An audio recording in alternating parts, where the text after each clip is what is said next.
শাড়ি পরে, চোখে পুরু চশমা এবং হাতে ব্যাগ নিয়ে জান্না রেল স্টেশনে ছুটে এলো। তার সাথে কিছু বন্ধু আছে। স্টেশনে এসে প্রথমে টিকিট কিনলো। ট্রেন আসতে আরো 20 মিনিট লাগবে। ওরা 5 জন এসেছিল বান্ধবী মলির বিয়েতে। বিয়ের পর আজ বাড়ি ফিরছে। বাসে করে গেলে অনেক ঘন্টা লাগবে, তাই ট্রেনে যাবে। রেলওয়ে স্টেশন থেকে বাসে উঠলে 1 থেকে 1.5 ঘন্টার মধ্যে পৌঁছানো যায়। জান্নাত তার টিকিট ব্যাগে ভরে রাখলো। আইরিন বলল, বাসে গেলে হয়তো ভালো হতো, ট্রেনে চাপাচাপি করে যেতে হবে। ছোটবেলার কথা এখনো মনে পড়ে। ভিড়ের কারণে ট্রেন থেকে নামতে কষ্ট হচ্ছিল। জান্না বলল, বাসা থেকে বাবা ফোন করেছেন, ফুপুর অবস্থা খারাপ, হাসপাতালে নেওয়া হয়েছে। আমি 1 ঘন্টাও নষ্ট করতে চাই না, যত তাড়াতাড়ি সম্ভব পৌঁছাতে হবে। বিথি বলল, একটা বেঞ্চ খালি আছে, যতক্ষণ না ট্রেন আসে চল ওখানে গিয়ে বসি। আইরিন জিজ্ঞেস করলো, ট্রেনে খাওয়ার জন্য কিছু শুকনো খাবার নিয়ে নেব? অনেক নিয়েছি, আর নেওয়ার দরকার নেই, বিথি বলল। রেল লাইনে ট্রেনের শব্দ শুনতে পেল। ট্রেন আসছে আর পায়ের নিচের মাটি মৃদু কাঁপতে থাকে। ট্রেন থামার সাথে সাথেই লোকজন নামতে ও উঠতে শুরু করে। জান্না তার সিটে এসে দেখে আগে থেকেই 2 জন বসে আছে। জান্না বলল, চাচা, এটা কি আপনার সিট? ভদ্রলোক জান্নার দিকে তাকিয়ে বললেন, হ্যাঁ। চাচা, দয়া করে আবার আপনার টিকিটটা একটু চেক করুন, কারণ আপনি আমার সিটে বসে আছেন। ভদ্রলোক একটু বিরক্ত হয়ে প্যান্টের পকেট থেকে টিকিট বের করলো। টিকিট দেখে তিনি মৃদু হেসে বলেন, মা, তুমি কি প্লিজ গিয়ে আমার সিটে বসবে? না চাচা, আপনি আর আপনার বন্ধু আমাদের সিট থেকে উঠুন। দুজনে উঠে চলে গেল। জান্না ও তার বন্ধুরা সিটে বসলো। পাশের সিটে 3 জন ছেলে বসে আছে। তাদের একজন এখনো আসেনি, তাই নিজেদের মধ্যে কথা বলছে। একজন বিরক্ত হয়ে বলল, আমাদের সঙ্গে গেলে কি হতো? একা থাকতে হবে কেন? পরে কিভাবে ফিরবে? দ্বিতীয় জন বলল, ও তো বাচ্চা না, গাড়িতে উঠে ফিরে আসবে। সে বিরক্ত হলো। তিশা বলল, পানির বোতলটা দে, গলা শুকিয়ে গেছে। বিথি তার ব্যাগে তল্লাশি করে পানির বোতল খুঁজে পায়নি। অসহায় দৃষ্টিতে তাকিয়ে বলল, খাবার নিয়েছি, কিন্তু পানির বোতল তো নেওয়া হয়নি। তোকে বিশ্বাস করাটাই ভুল ছিল, এখন পানি কোথায় পাবো? জান্না বলল, তোরা বস, আমি বাইরে থেকে নিয়ে আসছি। যদি ট্রেন ছেড়ে দেয়? মানুষ এখনো ট্রেনে উঠছে, হতে পারে ট্রেন ছাড়তে 5 মিনিট সময় লাগলো, ততক্ষণে চলে আসবো। জান্না 3 বোতল পানি নিল। ব্যাগ থেকে টাকা বের করে দোকানদারকে দিয়ে চলে গেল। হঠাৎ পিছন থেকে কেউ এসে ধাক্কা দিল। জান্না নিজেকে সামলাতে সক্ষম হয়। জান্না কাঠখোট্টা গলায় বলল, চোখে দেখতে পান না? লোকটা দাঁড়িয়ে পিছনে তাকালো। শাড়ি পরা মেয়েটির দিকে তাকিয়ে ভুরুকুটি করে বলল, রূপবতী মেয়েদের শাড়ি পরে রাস্তায় চলাফেরা করতে নেই, খারাপ নজর লাগবে। জান্না রাগ চেপে বলল, অসভ্য ছেলে। লোকটি বলল, আমি অসভ্যতামির কিছু করিনি, কিন্তু তুমি আমাকে অসভ্য বানিয়ে দিয়েছো। সমস্যা নেই, আমি সুন্দরী মেয়েদের কথায় মাইন্ড করি না। আমি তোমার নাম জানতে পারি? অনেকক্ষণ ধরে সুন্দরী রূপবতী বলছি, নামটা জানার জন্য মনটা খুঁতখুত করছে। জান্না লোকটাকে উপেক্ষা করে ট্রেনে উঠতে দিল। লোকটা পিছন থেকে চিৎকার করে বলল, আমার নাম শুভ্র, তুমি নাম না বললে আমি তোমাকে খুঁজবো কি করে? জান্না সিটে বসলো। পানির বোতলটা তিশার দিকে বাড়িয়ে দিল। তিশা জিজ্ঞেস করলো, কি হয়েছে? মুখটা এমন করে রাখছিস কেন? এই সময় কার সাথে ঝগড়া করেছিস? জান্না গভীর গলায় বলল, একজন অসভ্য লোক কি সব ফালতু কথা বলছিল। কোন লোক? শুভ্র এগিয়ে এলো। সিটে হাত রেখে নিচু গলায় বলল, আমার নাম শুভ্র, অভদ্র নয়। হঠাৎ পাশের সিট থেকে একটা আওয়াজ এলো। একজন উঁচু গলায় বলল, এই শুভ্র, এই এখানে আয়। জান্না বিরক্ত হয়ে জানালা দিয়ে বাইরে তাকালো। শুভ্র 1 পলক 2 পলক জান্নার দিকে তাকিয়ে দেখে আইরিনকে জিজ্ঞেস করলো, আমি কি তোমার সাথে পরিচিত হতে পারি? আইরিন খুশিতে বলল, জি, আমি আইরিন। পরস্পর পরিচিত হওয়ার পর শুভ্র জিজ্ঞেস করলো, তোমরা এখানে কোনো আত্মীয়র বাড়ি এসেছো? না না, আমাদের বন্ধুর বিয়ে ছিল, এজন্যই আমরা এখানে এসেছি এবং এখন বাড়ি ফিরে যাচ্ছি। শুভ্র গম্ভীর গলায় বলল, ওর নাম? জান্না। সাজিদ বলল, সে কথা বলে না কেন? সে এমনই। শুভ্র বলল, তোমাদের পরিবারের কেউ আসেনি? না, আমরা সবাই একসাথে আসছি সে কারণে আসিনি। আমরা কি বন্ধু হতে পারি? অবশ্যই। লিমন কর্কশ কণ্ঠে বলল, কখন থেকে ওই মেয়েদের সাথে কথা বলছিস? মানে কি, আমাদের সাথেও কথা বলুন। শুভ্র বাঁকা হেসে বলল, মতলব এখন বিশ্লেষণ করতে অনেক লম্বা। জিহাদ বলল, তুমি কাকে মারতে চাও? আমি কিছুই বুঝতে পারছি না। আপনি একজনের দিকে তাকিয়ে আর একজনের সাথে কথা বলছেন। শুভ্র একটা দীর্ঘ নিঃশ্বাস ফেলে বলল, তুমি যে মেয়েটাকে দেখছো সে মাছের মতন পিছলে যায়, তাই তাকে ধরার জন্য ছায়ের প্রস্তুতি নিচ্ছি। কি নির্বোধ ধারণা, অবকাশ সুরে বলল জিহাদ। শুভ্র চটপটে কণ্ঠে বলল, এখন বিরক্ত করিস না, আমাকে আমার কাজ করতে দে। লিমন প্রশ্ন করলো, কবে থেকে মেয়ে পটানোর কাজ হয়ে গেল? জান্না কানে হেডফোন লাগিয়ে গান শুনছে। ব্যাগ থেকে একটা বই বের করে তারপর বই পড়া শুরু করে দিল। তিশা ফ্ল্যাক্স থেকে এককালীন কাপে গরম চা ঢেলে দিল। আইরিন আর বিথি চা নিল। তিশা হঠাৎ বলল, জান্না চা খাবি? জান্না এক হাতে কান থেকে হেডফোন খুলে ফেললো, আবার শোনার পর বলল, হ্যাঁ। শুভ্র বলল, চা খাওয়া যাবে? রং চা, তিশা বলল। খুব ভালো, রং চা শরীরের জন্য খুবই উপকারী, অতিরিক্ত থাকলে দিতে পারো। জান্না একবার শুভ্রর মুখের দিকে তাকালো। শুভ্রকে তার দিকে তাকিয়ে থাকতে দেখে চোখ নামিয়ে নিল। বেশিক্ষণ বসে থাকায় কোমরে ব্যথা হয়ে গেছে। জান্নাত তার সিট থেকে উঠে ট্রেনের দরজার কাছে দাঁড়ালো। ঠান্ডা বাতাস তার শরীরে ছুঁয়ে যাচ্ছিল।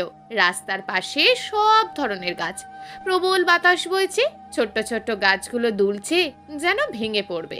গাছগুলোর একটু কাছে হলে তাদের হাত বাড়িয়ে স্পর্শ করতে পারত।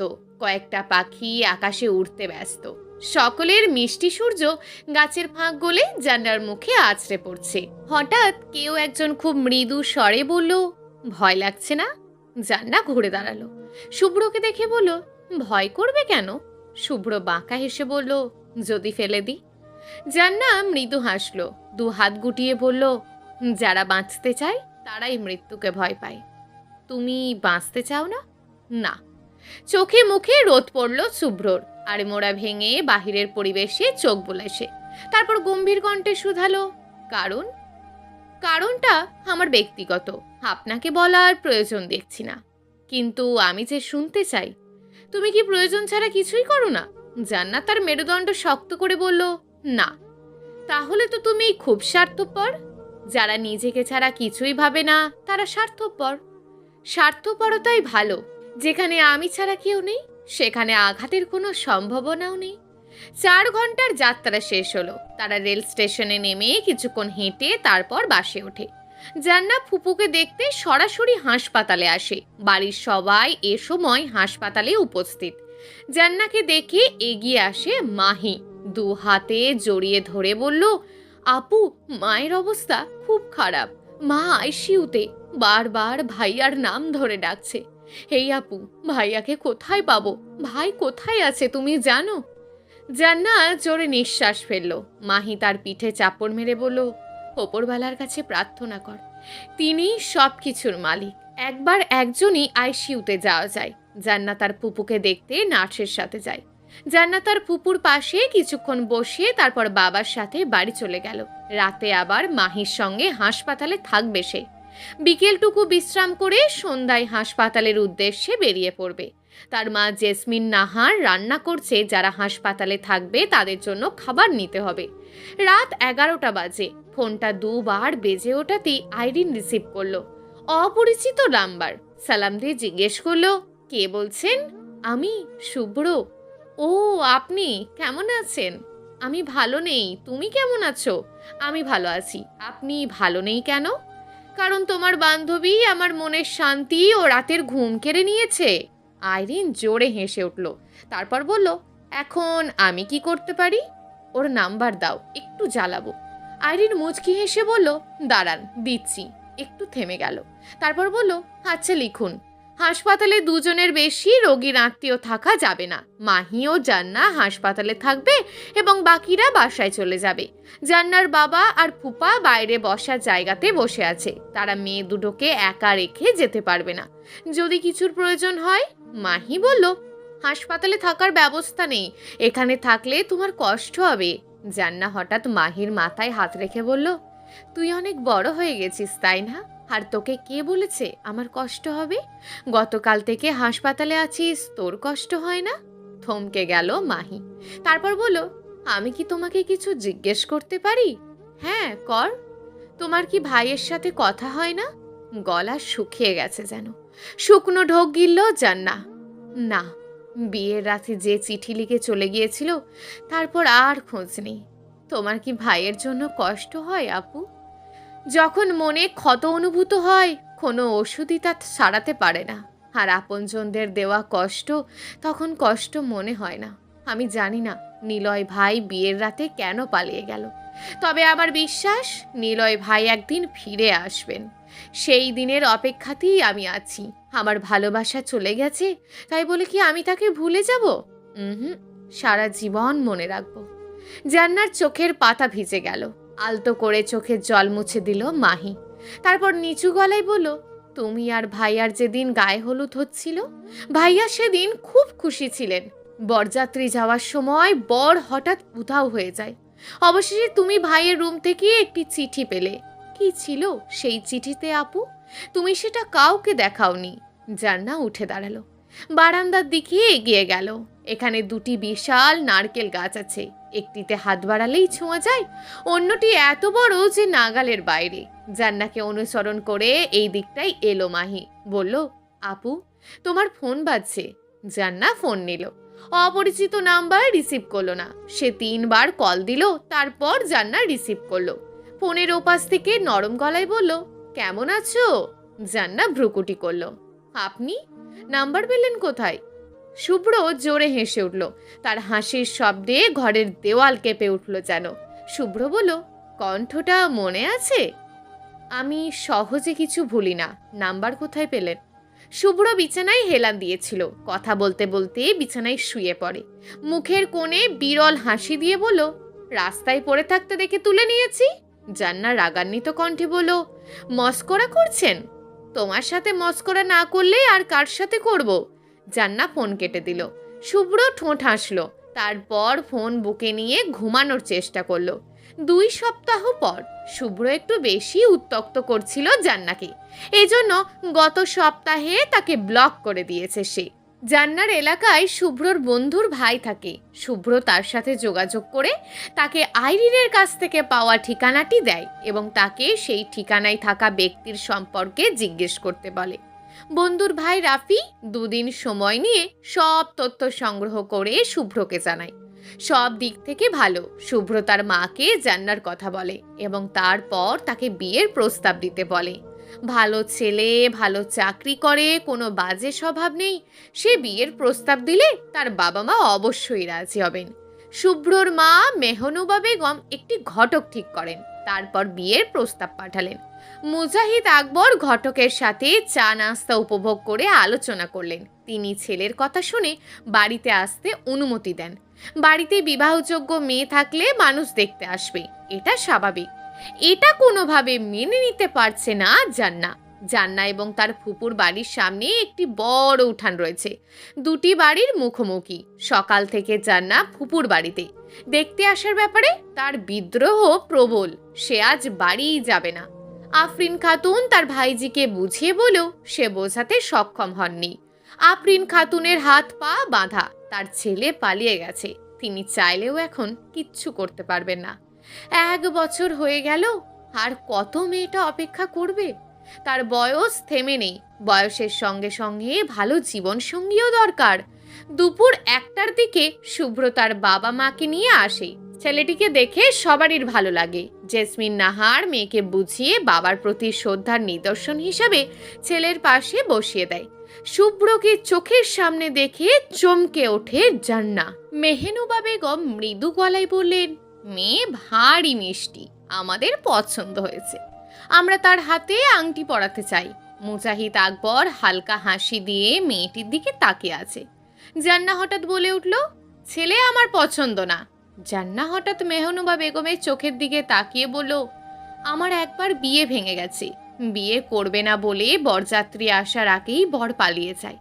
মেহনুবা বেগম ছেলের মুখের দিকে তাকালেন। শুভ্র বলল, বিয়ে হয়নি, আর হলেও বা কি, আমি তোমাকে ভালোবাসি।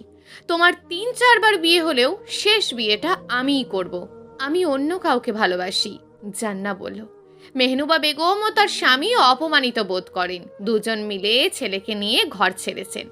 আফরিন বেগম এগিয়ে আসেন, সহসা মেয়ের গালে চড় মেরে বলেন, তুমি কি এভাবেই বাবার নাম ডুবিয়ে দেবে? ভুল তো তোমাদের মা। তোমরা জানো আমি নিলয় ভাইয়াকে ছোটবেলা থেকে ভালোবাসি, তাকে ছাড়া কাউকে বিয়ে করব না। তবুও পাত্রপক্ষকে ঘরে নিয়ে আসো কেন? তোমার মুখ আজকাল অনেক বেশিই চলছে। চাচি, আমি কি উচিত কথা বলতেও পারবো না? 4 তলার ফ্ল্যাটের একটা ঘরে আছে নিলয়। জানালার পাশে দাঁড়িয়ে আকাশ দেখছে। ধূসর মেঘ ভেসে যাচ্ছে। নিলয় জানালার পাশে মাথা ঠেকিয়ে রাখলো। সে আর এই জেল জীবন চায় না। মুক্ত পাখির মতন উড়তে চায় সেই স্বচ্ছ আকাশে। নিলয়ের সামনে একটা ছোট্ট পাখি উড়ে যাচ্ছে, সাদা রঙের পাখি। কিছুক্ষণের মধ্যে পাখিটা ডাক দিল। নিলয় অবাক হয়ে তাকিয়ে আছে। নিলয় মনে করে এই পাখিটি তার শহর থেকে প্রতিদিনের খবর নিয়ে আসে এবং তাকে গল্প শোনায়। নিলয় কথা বোঝে না, কারণ সে পাখি। নিলয়ের নাস্তার একটা অংশ আছে, সে পাখিটিকে দিতে পারবে না।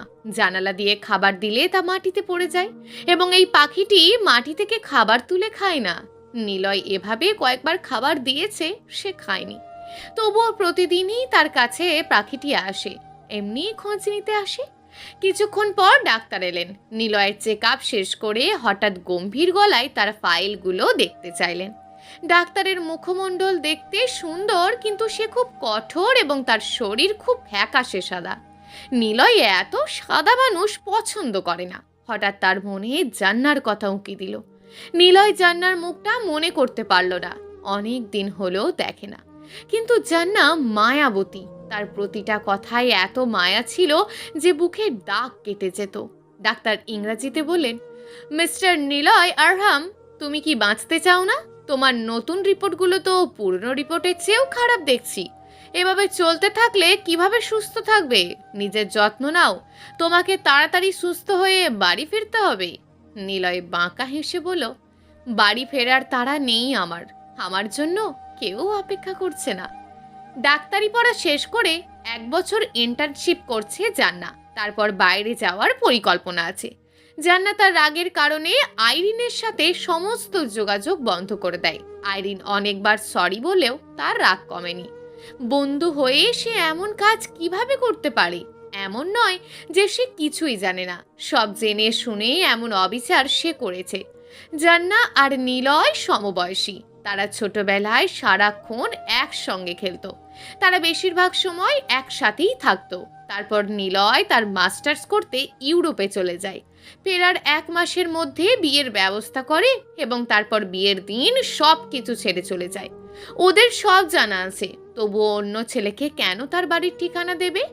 সন্ধ্যা 7টায় হাসপাতাল থেকে বের হয়ে শুভ্রকে রাস্তার পাশে দাঁড়িয়ে থাকতে দেখে জান্না। তাড়াতাড়ি এগিয়ে এলো শুভ্র। জান্না বলল, পথ থেকে সরে যান। শুভ্র চাপা গলায় বলল, জান্না, আমার কথা শোনো।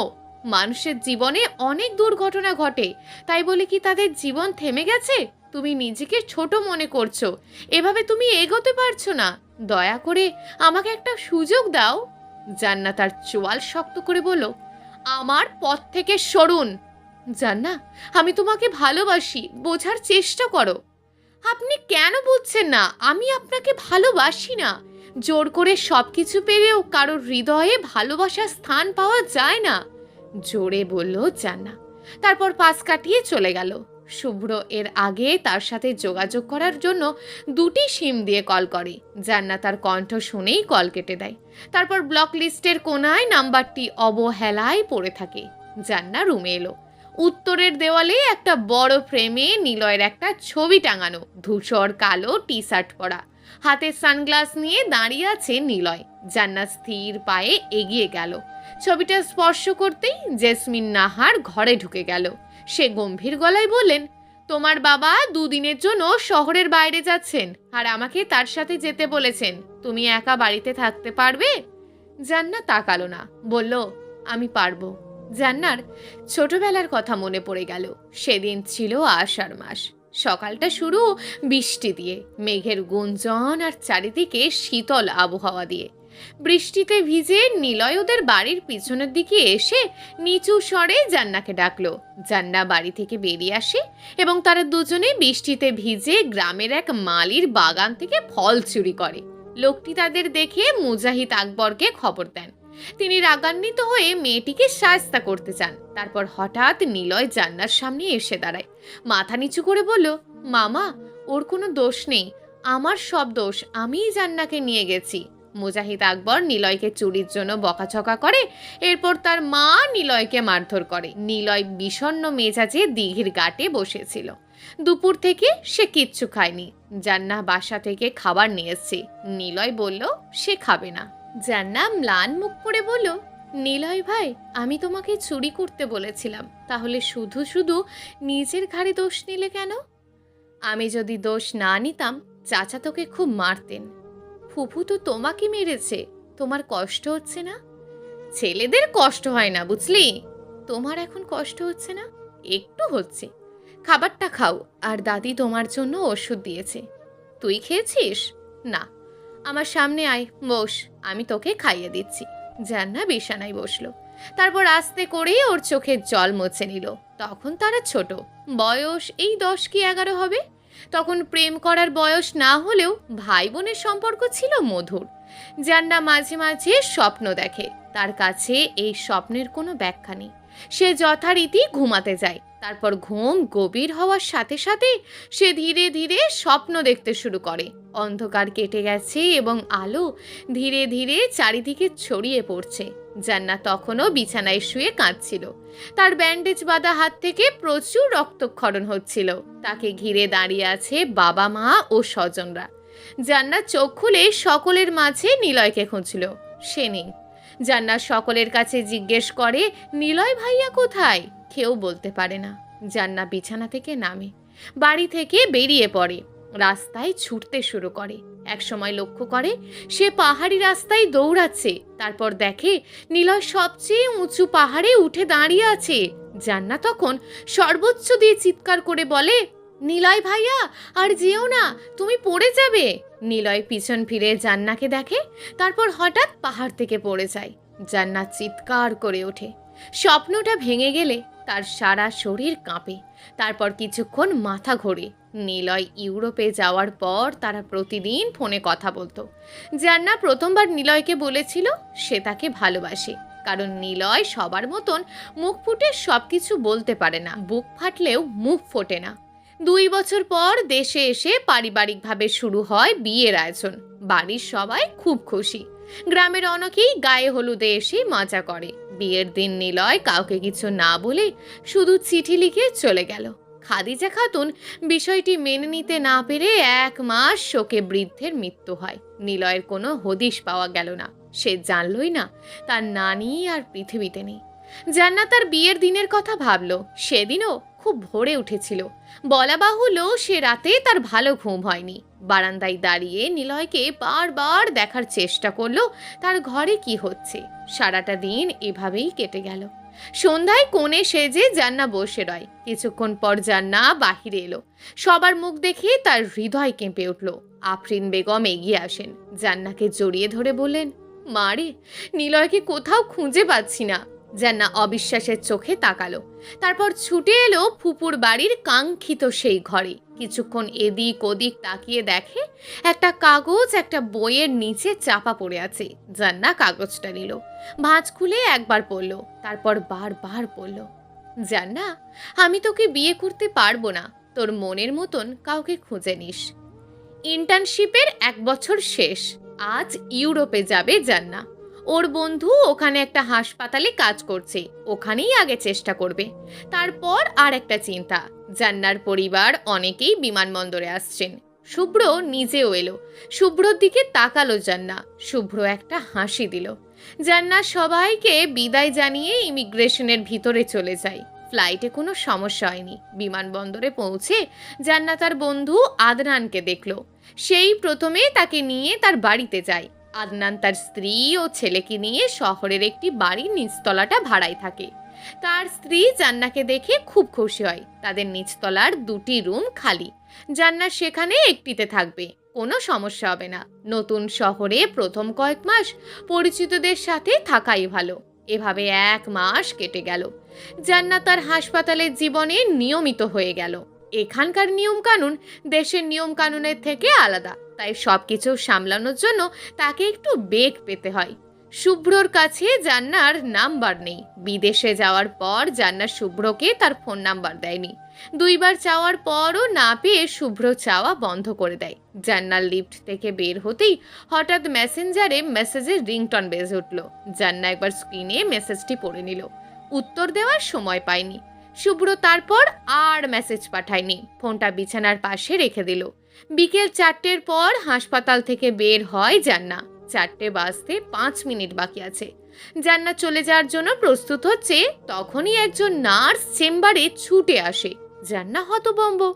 নার্স ইংলিশে বলল, ম্যাম তাড়াতাড়ি চলুন, খুব ক্রিটিক্যাল পেশেন্ট এমার্জেন্সিতে আসছে। ব্যস্ত কণ্ঠে জান্না বলল, আমি এখন বাসায় যাব জেনি। আদনান 2য় তলায় আছে, তাকে বলুন। চেম্বার থেকে জেনি নামের মেয়েটি বেরিয়ে গেল। জান্না চেম্বার থেকে বেরিয়ে যাওয়ার পরে সে জেনিকে অন্য একজন নার্সের সাথে কথা বলতে শুনল। নিলয় আরহাম নামের একজনের জরুরি চিকিৎসা দরকার, চিকিৎসা না করলে সে মারা যাবে। জান্না হতভম্ব হয়ে গেল। নিলয় আরহামের নাম শুনেই মনটা হতাশায় ভরে গেল, আর সাথে সাথে নিলয়ের কথাটা মাথায় এলো। জান্না নার্সের পাশে দাঁড়িয়ে বলল, রোগী কোথায়?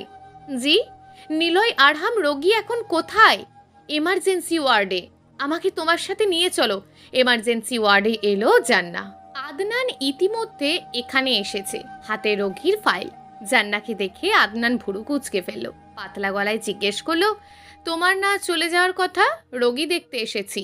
আদনান সিরিয়াস ভঙ্গিতে রিপোর্টগুলো ফরওয়ার্ড করে। জান্না রিপোর্টটি দেখে। তারপর হাসপাতালে ডাক্তারের সাথে কথা বলেন, যে হাসপাতালে নিলয় 1 বছর ধরে ছিল। ডাক্তার বিস্তারিত জানালে রোগীর মুখ দেখতে এগিয়ে যায় জান্না। নিলয় ঘুমাচ্ছে। তার চেহারা দেখা মাত্রই জান্নাতের পায়ের মাটি সরে গেল। সে মাথা ঘুরে পড়ে যেতে লাগলো। সাথে সাথেই আদনান তাকে ধরে ফেলে। জিজ্ঞেস করলো, কি হয়েছে? অসুস্থ বোধ করলে বাড়িতে যা, আমি এখানে সামলে নেব। এছাড়া ডাক্তার থিও স্যারকে কলে জানানো হয়েছে, তিনি কিছুক্ষণ পর আসবেন। এলোমেলো কণ্ঠে জান্না বলল, আমি আমি কোথাও যাব না। ডাক্তার ডাক্তার থিও কখন আসবেন? তুই এত উত্তেজিত হচ্ছিস কেন? আদনান থামল। এরপর নিলয়ের দিকে তাকিয়ে জিজ্ঞেস করলো, ওকে চিনিস? জান্না মাথা নেড়ে হ্যাঁ বলল। করুণ স্বরে বলল, নিলয়, নিলয় ভাই। আদনান কিছুক্ষণ থমকে দাঁড়ালো। জান্নার বিয়ের আমন্ত্রণ পেলেও দেশে যেতে পারেনি সে। পাত্র যে তার চাচাতো ভাই, আদনান বিষয়টি জানতো। আদনান একটা দীর্ঘ নিঃশ্বাস ছেড়ে বলল, নিলয়কে কেমোথেরাপি দিতে হবে। তার শরীরের একাধিক অংশে ক্যান্সারের কোষ ছড়িয়ে পড়েছে এবং কোষগুলি লিভার এবং ফুসফুসে আক্রমণ করেছে বলে সন্দেহ করছি। ডক্টর থিও না আসা পর্যন্ত আমরা কিছুই করতে পারবো না। জান্নাতের চোখ বেয়ে অশ্রু গড়িয়ে পড়ছে। রাগান্বিত কণ্ঠে বলল, কিছু করতে পারবে না? এর অর্থ কি? ডক্টর থিওকে কল করে তাড়াতাড়ি আসতে বলো। জান্নাত থেমে গেল। তারপর এগিয়ে গেল নিলয়ের দিকে। নিলয়ের গালে হাত রেখে বলল, নিলয় ভাই, হ্যাঁ নিলয় ভাই, প্লিজ ওঠো না। তুমি এর জন্যই আমাকে ছেড়ে চলে গিয়েছিলে। তুমি কি জানো না, দেশে ও দেশের বাইরে সব রোগের চিকিৎসা আছে? আমাকে একবারও বলনি কেন? কেন তুমি দেশ থেকে লুকিয়ে এখানে এসে নিজেকে শেষ করছো? ডক্টর থিও এলেন। তিনি পুরো ঘটনাটি শুনলেন। রিপোর্টগুলি 2বার অধ্যয়ন করেছেন এবং আগের হাসপাতালে ডাক্তারের সাথেও কথা বলেছেন। তিনি আরও দেখেন যে জান্না পুরোপুরি ভেঙে পড়েছে। আদনানের সঙ্গে কথা হয় ডাক্তার থিও কেমোথেরাপি শুরু করেন। কেমোথেরাপির ওষুধগুলি রক্তের মাধ্যমে পরিচালিত হয়। এরপর ওষুধ সারা শরীরে ছড়িয়ে পড়ে। এটি শরীরে যে অংশে কোষ যায় সেখানেই ক্যান্সার কোষকে ধ্বংস করবে। ডক্টর থিও জান্নার মাথায় হাত রাখলেন। তিনি ইংরেজিতে বললেন, আমার সন্তান চিন্তা করবে না, ঈশ্বর দয়ালু, তিনি তাকে সুস্থ করে দেবেন। তবে আমার মনে একটা প্রশ্ন, এই 1 বছরে ছেলেটা কেন ক্যান্সারের চিকিৎসা করায়নি? কেন শরীরে ক্যান্সার ছড়িয়ে পড়তে দিল? জান্না কথা বলতে পারল না, জোরে কাঁদতে লাগলো। 1 সপ্তাহ পর নিলয়কে দেখতে আদনান আর জান্না কেবিনে এসেছে। জান্নাকে দেখে নিলয় অবাক হলেও কিছু বলল না। জান্না অন্যান্য রোগীর মতো নিলয়ের চিকিৎসা শুরু করে। আদনান ঘুরে দাঁড়ালো। জান্নার কাছে গিয়ে ফিসফিস করে বলল, তোকে দেখছি। জান্নাত তিরস্কার কণ্ঠে বলল, চুপ করো। নিলয় আগের চেয়ে ভালো আছে, তাকে হাসপাতাল থেকে ছেড়ে দেওয়া হবে। জান্নাত তাকে ওর সাথে নিয়ে যাবে, যাত্রা করতে পারলে দেশে ফিরবে। আদনান চলে যাওয়ার পর নিলয় জিজ্ঞেস করলো, ভালো মানিয়েছে? জান্নাত তাকালো, জিজ্ঞেস করে, কি? তোমাদের দুজনকে একসাথে দারুণ লাগছে। জান্নাত রেগে গিয়ে বলল, ও আমার বন্ধু, এক সন্তানের বাবা, আমার সাথে কিভাবে মানাবে? সে তোর বর না? না। নিলয় চুপ করে রইল। বাড়িতে তোমার কথায় কিছু বলিনি। তোমার এমন অবস্থা শুনলে ফুপু সম্ভবত মারা যাবেন, তাই লুকিয়েছি। তুমি সম্পূর্ণ সুস্থ হলেই দেশে ফিরব। তুই আমার দিকে তাকাচ্ছিস না কেন? দেখতে চাই না। আমার চেহারা এত খারাপ হয়ে গেছে বুঝি? জান্নাত দীর্ঘশ্বাস ফেলল। নিলয়কে দেখে কেঁদে ফেলেন আফরিন বেগম। এতদিন পর ছেলেকে দেখে নিমেষেই সব রাগ ভুলে গেলেন। তার অসুস্থতার কথা সবাইকে জানালো জান্নাত। এবার সবার রাগ কমে গেল। মুজাহিদ আকবর ভাগ্নের কাঁধে হাত রেখে বললেন, আমরা কি তোর পর বাবা? তুই আমাদের কিভাবে দূরে সরিয়ে রাখলি? তোর কিছু হয়ে গেলে তো আমরা জানতামও না। এভাবে তুই আমাদের শাস্তি দিতে যাচ্ছিলি? নিলয় চুপ করে রইল। দুপুরে দিঘির দিকে এগিয়ে গেল। জান্নাতের অপেক্ষার পালা শেষ। মুজাহিদ আকবর ও তার বোন আফরিন বেগম তাদের আবার বিয়ে দেওয়ার সিদ্ধান্ত নেয়। নিলয় এসে দিঘির ঘাটে বসলো। সিঁড়িতে শ্যাওলা, পানি ও ময়লা। জান্নাত তাকে অনুসরণ করে আসলো। নিলয় না তাকেই বলল, আজ আসলি কেন? বাবা আর ফুপু আমাদের আবার বিয়ে দেওয়ার সিদ্ধান্ত নিয়েছে। নিলয় হাসলো, বলল, আমি জানি। নিলয় ভাই? সিঁড়িতে বসে বলল জান্নাত। নিলয়ের মুখের দিকে তাকিয়ে জিজ্ঞেস করলো, তুমি আবার চলে যাবে না তো? নিলয় তার দিকে তাকালো। জান্নার গালে হাত রেখে মৃদু স্বরে বলল, না, তোকে ছেড়ে কোথায় যাব? তুই যে সর্বত্র আছিস। বাড়ির বড়রা খুব ধুমধাম করে বিয়ের আয়োজন করেন। জান্না আর নিলয় পাশাপাশি বসে আছে, কাজী বিয়ে পড়াচ্ছেন। লজ্জায় জান্নার মুখ লাল। নিলয় ওর দিকে তাকিয়ে হাসলো। জান্নাতের ওপর স্থির দুটি দূরদর্শন। জিহাদ বিরক্ত গলায় বলল, ওর বিয়ে হয়ে গেছে, আমরা এখানে আসছি কেন? ভাগ্যবানরা কেমন দেখতে হয় সেটাই দেখতে এসছি। শুভ্র আকাশের দিকে তাকালো। তার চোখ অবিশ্বাস্যভাবে লাল। চোখের পানি ধরে রাখার চেষ্টা করছে। শুভ্র একটা দীর্ঘশ্বাস ফেলে বলল, আচ্ছা, ভালো তো আমিও বেসেছিলাম। আমার ভালোবাসা কেন পূর্ণতা পেল না? অপূর্ণ হয়েই রয়ে গেছে বুকের বাঁ পাশে বিষাদ হয়ে।